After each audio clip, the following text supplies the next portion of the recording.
Hey guys, it's Haley. Welcome or welcome back to my YouTube channel. It's that time of the month where I do a monthly wrap-up of my books.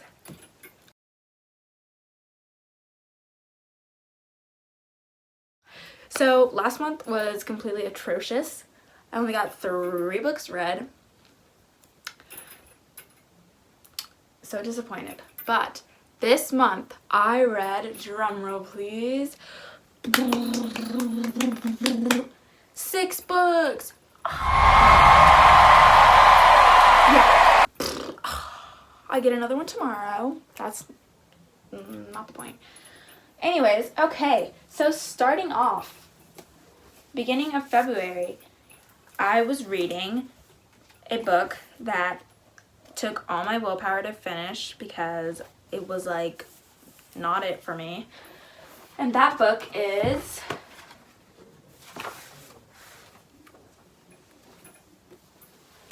The Chain by Adrian McKinty.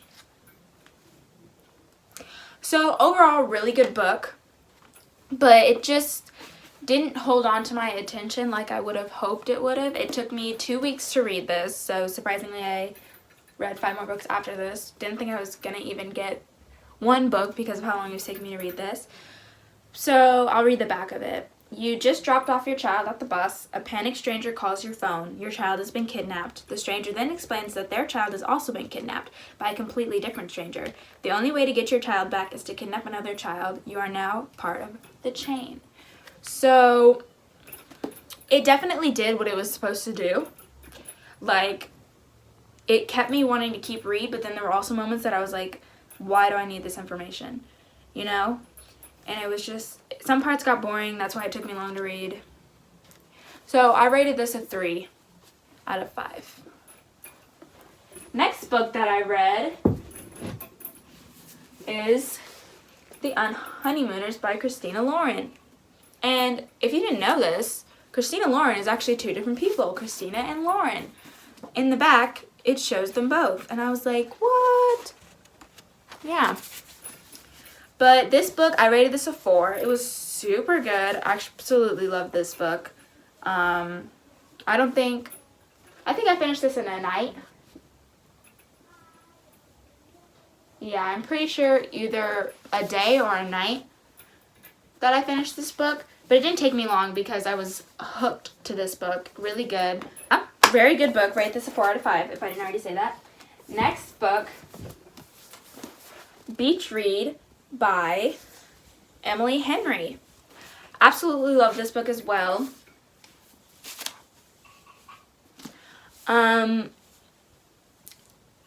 What's this book? Oh my gosh, this book was sorry, I read so many that they're kind of all clogging together. Especially when 2 of the names from 2 books are the same. Yeah. But anyways, this book was super good. Oh, I didn't read the back of the other one. Hold on. Now I'm going to read the back of The Unhoneymooners. Olive Torres is used to being the unlucky twin. From inexplicable mishaps to a recent layoff, her life seems to be almost comically jinxed. By contrast, her sister Amy is an eternal champion. She even managed to finance her entire wedding by winning a slew of contests. Unfortunately for Olive, the only thing worse than constant bad luck is having to spend the wedding day with the best man and her nemesis, Ethan Thomas. Olive braces herself for wedding hell, determined to put on a brave face, but when the entire wedding party gets food poisoning, the only people who aren't affected are Olive and Ethan. Suddenly there's a free honeymoon up for grabs, and Olive will be damned if Ethan gets to enjoy paradise solo. Agreeing to a temporary truce, the pair head for Maui. I almost said that wrong. After all, 10 days of bliss are worth having to assume the role of loving newlyweds, right? But the weird thing is, Olive doesn't mind playing pretend. In fact, the more she pretends to be the luckiest woman alive, the more it feels like she might be. Absolutely love this book. Okay, back to Beach Read. Sorry about that. This I rated a 4 out of 5. I'll read the back. Augustus Everett is an acclaimed author of literary fiction. January Andrews writes best-selling romance. When she pens a happily ever after, he kills off his entire cast. They're polar opposites. In fact, the only thing they have in common is the fact that for the next 3 months, they're living in neighboring beach houses, broken, bogged down with writer's block. Then one hazy evening, one thing leads to another, and they strike a deal designed to force them out of their creative ruts. Augustus will spend the summer writing something happy, and January will pen the next great American novel. She'll take him on field trips worthy of a rom-com montage, and he'll take her to interview surviving members of backwoods death cult, obviously. Everyone will finish a book, and no one will fall in love. Really. Dun dun dun. Love this book. Absolutely in love with it. Yep, 4 out of 5. Okay. The next book I read was also the book that I used up all my sticky tabs for. Don't have any more. Have to order some more. And that's November 9th by Colleen Hoover. This book, 5 out of 5 stars. Absolutely in love with this book. This is the first book that I rated 5 out of 5 stars because, oh my gosh, I couldn't put it down. I started it one night and literally stayed up till the next day to keep reading it, fell asleep, picked it back up, and kept reading it. Oh my gosh, this book made me cry, I think 3 times. Wow, okay. Fallon meets Ben, an aspiring novelist, the day before her scheduled cross-country move. Oh my gosh, I can't even speak. This is a great day to make a video when you can't speak. Their untimely attraction leads them to spend Fallon's last day in LA together, and her eventful life becomes the creative inspiration Ben has always sought for his novel. Over time, and amidst the various relationships, the tribulations of their own separate lives,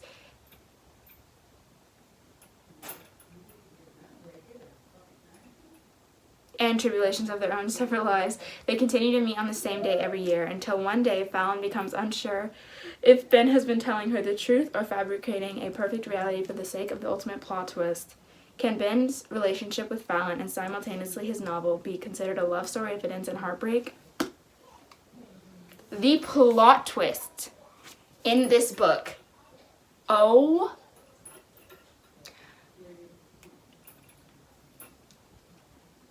Wow.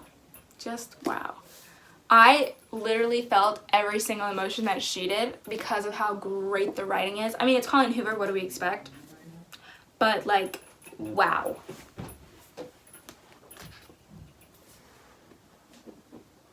Cuckoo! I'm trying to film a video. And I keep stuttering. How long are you going to be stuttering, Stanley? Don't play with me. I am not the one. I have 2 more books. Okay, perfect. Deuces. The next book, I think I rated, did I rate this a 4 or a 3? Honestly, don't remember. I locked all the doors and tried to you said you're on your way. Okay. The next book I rated a 4 out of 5, The Love Hypothesis. I have a halo relationship with this book because while I think it was amazing and I didn't want to put it down and I was obsessed with it, I feel like it could have all been figured out with better communication, because I really don't want to spoil it, but like the main characters got on my nerves a lot because they just didn't talk to each other like they should have, you know what I mean. As a third-year PhD candidate, Olive Smith doesn't believe in lasting romantic relationships, but her best friend does, and that's what got her into the situation. Convincing Anne that Olive is dating and well on her way to happily ever after was always going to take more than hand-wavy Jedi mind tricks. Scientists require proof, so like any self-respecting biologist, Olive panics and kisses the first man she sees. That man is none other than Adam Carlson, a young hotshot professor and well-known A-word. Which is why Olive is positively floored when Stanford's reigning lab tyrant agrees to keep her charade a secret and be her fake boyfriend. And when a big science conference goes haywire, putting Olive's career on the Bunsen burner, Adam surprises her again with his unyielding support and even more unyielding six-pack abs. Suddenly, their little experiment feels dangerously close to combustion, and Olive discovers that the only thing more complicated than a hypothesis on love is putting her own heart under the microscope. So like I said, really good. Oh, The Love Hypothesis by Hazelwood. Yeah. I just didn't say the author, but So like I said, really good, but it's just a lot of it felt like all you had to do was say something. That's it. Because it was pretty obvious. Yeah, I don't want to spoil it. Oh, with the plot twist, I think there's... I don't think it's really a plot twist as much of it is like, wow, I can't believe this happened. You know, it wasn't like it changed the whole plot, but it was just like a, dang. But that was really good. But yeah. So, 4 out of 5. You ain't even seen my dark side. Jimenez. That is her last name. The Friend Zone. Oh my gosh. 5 out of 5 stars. Absolutely love this book. Kristen Peterson doesn't do drama, will fight to the death for her friends, and has no room in her life for guys who just don't get her. She's also keeping a big secret, facing a medically necessary procedure that will make it impossible for her to have children. Planning her best friend's wedding is bittersweet for Kristen, especially when she meets the best man, Josh Copeland. He's funny, sexy, never offended by her mild streak of sarcasm, and always one chicken enchilada ahead of her hangry. Even her dog, Stuntman Mike, adores him. The only catch, Josh wants a big family someday. Christian knows he'd be better off with someone else, but as their attraction grows, it's harder and harder to keep him at arm's length. The Friend Zone will have you laughing one moment and grabbing tissues for next as it tackles the realities of infertility and loss with wit, heart, and a lot of sass. She's right. Made me cry. I think it made me cry twice. But oh my gosh, there's one part in the book that absolutely made me cry because I was like, no way, no freaking way. Oh my gosh, I was so mad. And also, this was another one, communication, but it was okay because obviously in this book, if there was no communication, if there was better communication, the book wouldn't have been this long. So it was kind of necessary, but such a good book. Like I said, 5 out of 5 stars. Absolutely loved it. So those are all the books that I read in February. My favorite, you say, you ask?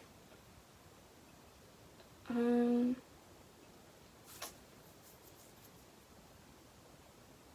think The Friend Zone. Yeah, we're gonna go with The Friend Zone as February's winner.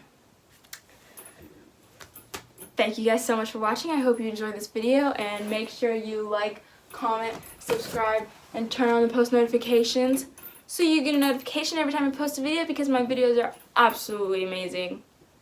Shout out to the editor.